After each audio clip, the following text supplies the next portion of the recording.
श्रीपितृष्टोत्तरशतनामावलिः। ॐ पितृभ्यः नमः। ॐ पितामहेभ्यः नमः। ॐ प्रपितामहेभ्यः नमः। ॐ स्वधाभुजे नमः। ॐ स्वधायै नमः। ॐ पितृदेवताभ्यः नमः। ॐ पितृरूपाय नमः। ॐ पितृनाथाय नमः। ॐ पितृपालकाय नमः। ॐ पितृप्रसन्नाय नमः। ॐ पितृप्रीतिदाय नमः। ॐ पितृवत्सलाय नमः। ॐ कुलदेवताभ्यः नमः। ॐ कुलपालकाय नमः। ॐ कुलनाथाय नमः। ॐ कुलसंरक्षकाय नमः। ॐ वंशकर्त्रे नमः। ॐ वंशवृद्धिदाय नमः। ॐ वंशपालकाय नमः। ॐ वंशप्रदीपाय नमः। ॐ श्राद्धदेवतायै नमः। ॐ तर्पणप्रियाय नमः। ॐ तृप्तिदाय नमः। ॐ तृप्तात्मने नमः। ॐ स्वर्गस्थिताय नमः। ॐ दिव्यरूपाय नमः। ॐ दिव्यात्मने नमः। ॐ धर्मपालाय नमः। ॐ धर्मरूपाय नमः। ॐ धर्मदाय नमः। ॐ यज्ञभुजे नमः। ॐ हविर्भुजे नमः। ॐ कव्यभुजे नमः। ॐ सोमपाय नमः।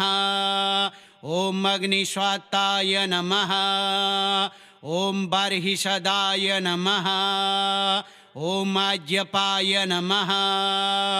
ॐ वायुभुजे नमः। ॐ अन्नभुजे नमः। ॐ पावनाय नमः। ॐ शान्तात्मने नमः। ॐ सौम्यरूपाय नमः। ॐ कृपालवे नमः। ॐ दयालवे नमः। ॐ करुणामयाय नमः। ॐ मङ्गलदाय नमः। ॐ शुभप्रदाय नमः। ॐ आयुर्दाय नमः। ॐ आरोग्यदाय नमः। ॐ धनदाय नमः। ॐ सुखदाय नमः। ॐ पुत्रदाय नमः। ॐ पौत्रदाय नमः। ॐ सौभाग्यदाय नमः। ॐ विजयदाय नमः। ॐ रक्षकराय नमः। ॐ दोषनाशकाय नमः। ॐ पापहर्त्रे नमः। ॐ क्लेशनाशकाय नमः। ॐ भयहराय नमः। ॐ रोगनाशकाय नमः। ॐ दुःखनाशकाय नमः। ॐ सङ्कटहराय नमः। ॐ विघ्ननाशकाय नमः। ॐ कृपानिधये नमः। ॐ शरण्याय नमः। ॐ आश्रयदाय नमः। ॐ मोक्षदाय नमः। ॐ पुण्यदाय नमः। ॐ पुण्यवर्धनाय नमः। ॐ पूर्वजाय नमः। ॐ आदिपितृभ्यः नमः। ॐ कुलपूर्वजाय नमः। ॐ गोत्रपालकाय नमः। ॐ गोत्रवृद्धिदाय नमः। ॐ गोत्रसंरक्षकाय नमः। ॐ जीवनमुक्ताय नमः। ॐ सूक्ष्मरूपाय नमः। ॐ अदृश्याय नमः। ॐ सर्वव्यापिने नमः। ॐ अन्तर्यायिने नमः ॐ कालज्ञाय नमः ॐ त्रिकालज्ञाय नमः ॐ सत्यरूपाय नमः ॐ सत्यदर्शिने नमः ॐ सत्यपालकाय नमः ॐ ऋणमोचकाय नमः ॐ पितृदोषनाशकाय नमः ॐ कुलशुद्धिदाय नमः ॐ वंशरक्षकाय नमः ॐ अनुग्रहदाय नमः ॐ आशीर्वाददाय नमः ॐ प्रसन्नात्मने नमः ॐ शान्तिदाय नमः ॐ कल्याणदाय नमः ॐ समृद्धिदाय नमः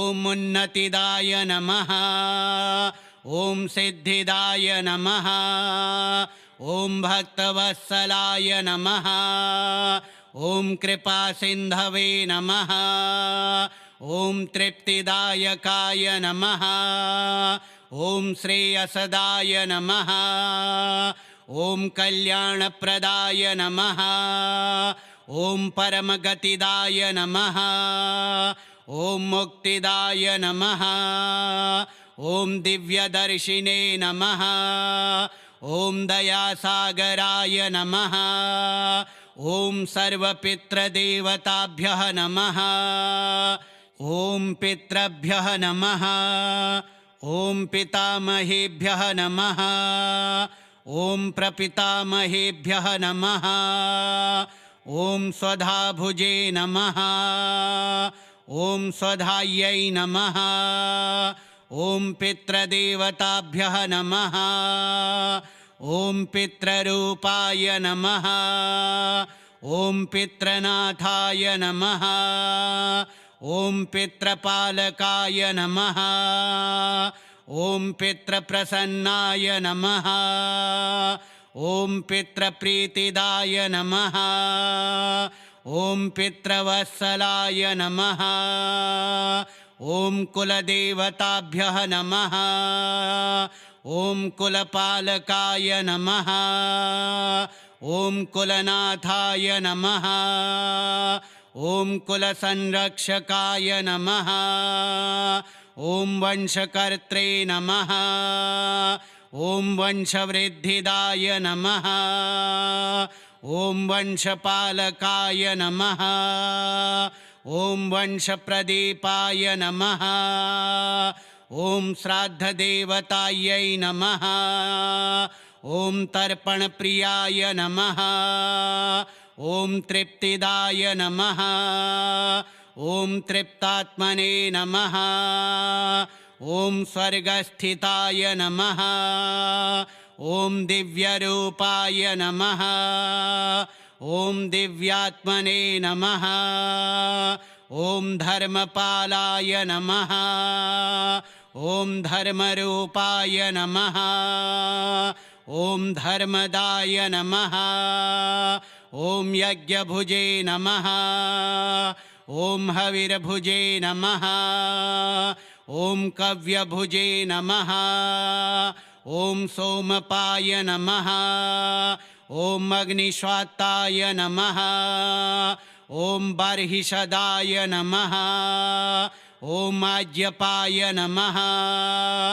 ॐ वायुभुजे नमः ॐ अन्नभुजे नमः ॐ पावनाय नमः ॐ शान्तात्मने नमः ॐ सौम्यरूपाय नमः ॐ कृपालवे नमः ॐ दयालवे नमः ॐ करुणामयाय नमः ॐ मङ्गलदाय नमः ॐ शुभप्रदाय नमः ॐ आयुर्दाय नमः ॐ आरोग्यदाय नमः ॐ धनदाय नमः ॐ सुखदाय नमः ॐ पुत्रदाय नमः ॐ पौत्रदाय नमः ॐ सौभाग्यदाय नमः ॐ विजयदाय नमः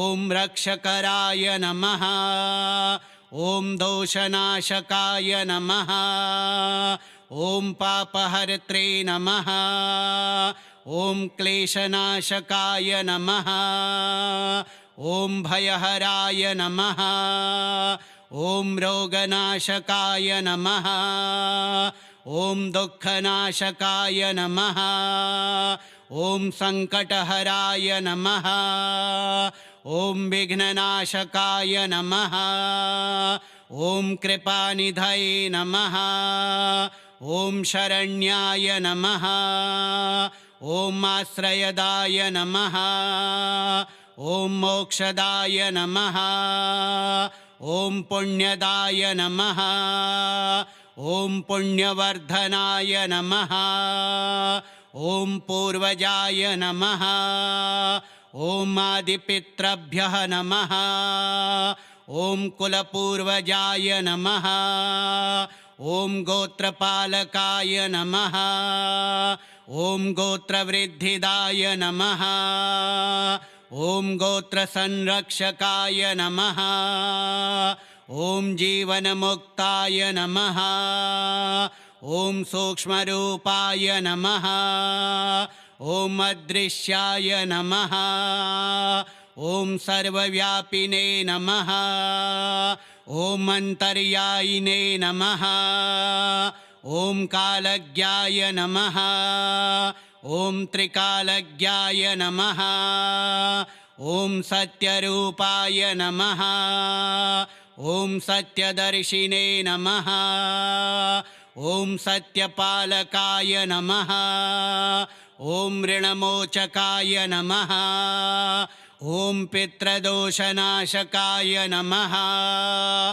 ॐ कुलशुद्धिदाय नमः ॐ वंशरक्षकाय नमः ॐ अनुग्रहदाय नमः ॐ आशीर्वाददाय नमः ॐ प्रसन्नात्मने नमः ॐ शान्तिदाय नमः ॐ कल्याणदाय नमः ॐ समृद्धिदाय नमः ॐ उन्नतिदाय नमः ॐ सिद्धिदाय नमः ॐ भक्तवत्सलाय नमः ॐ कृपासिन्धवे नमः ॐ तृप्तिदायकाय नमः ॐ श्रेयसदाय नमः ॐ कल्याणप्रदाय नमः ॐ परमगतिदाय नमः ॐ मुक्तिदाय नमः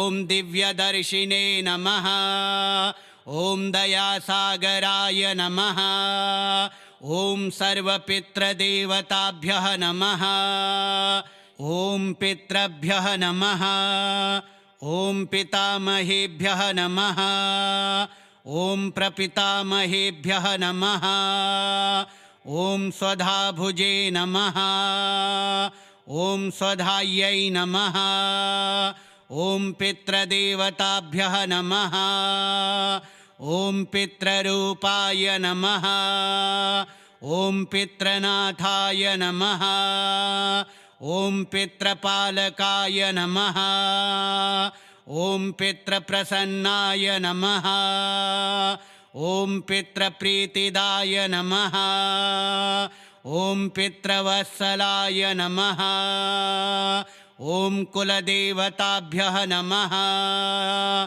ॐ कुलपालकाय नमः ॐ कुलनाथाय नमः ॐ कुलसंरक्षकाय नमः ॐ वंशकर्त्रे नमः ॐ वंशवृद्धिदाय नमः ॐ वंशपालकाय नमः ॐ वंशप्रदीपाय नमः ॐ श्राद्धदेवतायै नमः ॐ तर्पणप्रियाय नमः ॐ तृप्तिदाय नमः ॐ तृप्तात्मने नमः ॐ स्वर्गस्थिताय नमः ॐ दिव्यरूपाय नमः ॐ दिव्यात्मने नमः ॐ धर्मपालाय नमः ॐ धर्मरूपाय नमः ॐ धर्मदाय नमः ॐ यज्ञभुजे नमः ॐ हविर्भुजे नमः ॐ कव्यभुजे नमः ॐ सोमपाय नमः ॐ अग्निश्वात्ताय नमः ॐ बर्हिषदाय नमः ॐ आज्यपाय नमः ॐ वायुभुजे नमः ॐ अन्नभुजे नमः ॐ पावनाय नमः ॐ शान्तात्मने नमः ॐ सौम्यरूपाय नमः ॐ कृपालवे नमः ॐ दयालवे नमः ॐ करुणामयाय नमः ॐ मङ्गलदाय नमः ॐ शुभप्रदाय नमः ॐ आयुर्दाय नमः ॐ आरोग्यदाय नमः ॐ धनदाय नमः ॐ सुखदाय नमः ॐ पुत्रदाय नमः ॐ पौत्रदाय नमः ॐ सौभाग्यदाय नमः ॐ विजयदाय नमः ॐ रक्षकराय नमः ॐ दोषनाशकाय नमः ॐ पापहर्त्रे नमः ॐ क्लेशनाशकाय नमः ॐ भयहराय नमः ॐ रोगनाशकाय नमः ॐ दुःखनाशकाय नमः ॐ सङ्कटहराय नमः ॐ विघ्ननाशकाय नमः ॐ कृपानिधये नमः ॐ शरण्याय नमः ॐ आश्रयदाय नमः ॐ मोक्षदाय नमः ॐ पुण्यदाय नमः ॐ पुण्यवर्धनाय नमः ॐ पूर्वजाय नमः ॐ आदिपितृभ्यः नमः ॐ कुलपूर्वजाय नमः ॐ गोत्रपालकाय नमः ॐ गोत्रवृद्धिदाय नमः ॐ गोत्रसंरक्षकाय नमः ॐ जीवनमुक्ताय नमः ॐ सूक्ष्मरूपाय नमः ॐ अदृश्याय नमः ॐ सर्वव्यापिने नमः ॐ अन्तर्यायिने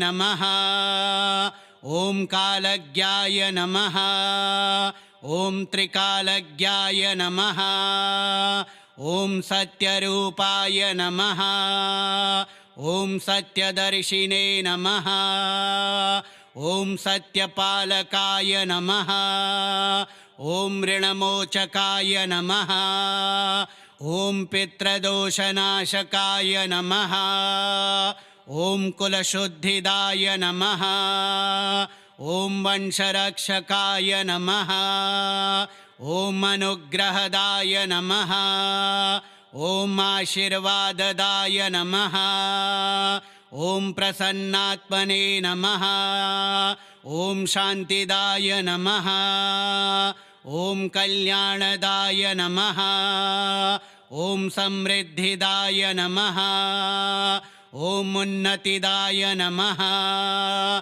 ॐ सिद्धिदाय नमः ॐ भक्तवत्सलाय नमः ॐ कृपासिन्धवे नमः ॐ तृप्तिदायकाय नमः ॐ श्रेयसदाय नमः ॐ कल्याणप्रदाय नमः ॐ परमगतिदाय नमः ॐ मुक्तिदाय नमः ॐ दिव्यदर्शिने नमः ॐ दयासागराय नमः ॐ सर्वपितृदेवताभ्यः नमः।